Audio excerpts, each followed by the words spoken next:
சொல்கிறோம். எங்களுக்கும் தமிழ்நாட்டுக்கு அதுக்கு எந்தவித சம்மந்தம் கிடையாது. என்னை அவர் சந்திக்கவில்லை, நான் அவரை பார்க்கவும் இல்லை. இதை விட வேறு விளக்கம் தேவையா? நான் கேட்கிற கேள்விக்கு நீங்கள் பதில் சொல்லுங்கள்.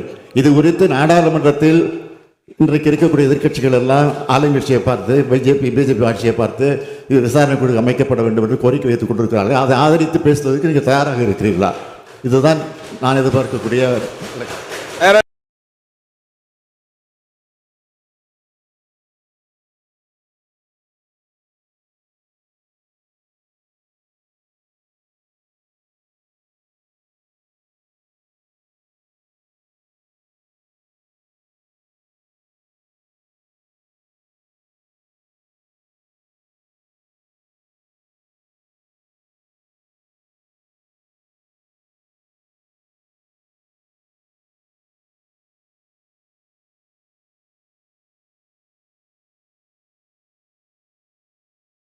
பேரவைத்தலைவர்களை நீங்கள் ஆழமாக போகவில்லை என்று சொன்னால் உங்கள் தலைவர்கள் ஆழமாக போய்கொண்டு இதை பற்றி ஒரு அரசியலாக்கி கொண்டிருக்கிறார்கள். அதற்காக தான் அந்த விளக்கத்தை நான் அவையிலே எடுத்து சொல்லியிருக்கிறேன். இதுவரை நான் பொறுத்து தான் இருந்தேன், அதுக்கு விளக்கமே நான் சொல்லவில்லை.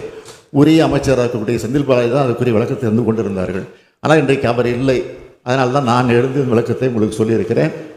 நான் அந்த விளக்கத்தை சொல்லுகிற நேரத்தில் நான் வைத்த கோரிக்கை நீங்கள் ஆதரிக்க வேண்டும். பாராளுமன்றத்தில் பாமகவும் பாஜகவும் இருக்கிறது. எனவே ஆதரிக்க வேண்டும். அதற்கு பதில் சொல்ல மாட்டேங்குங்கிற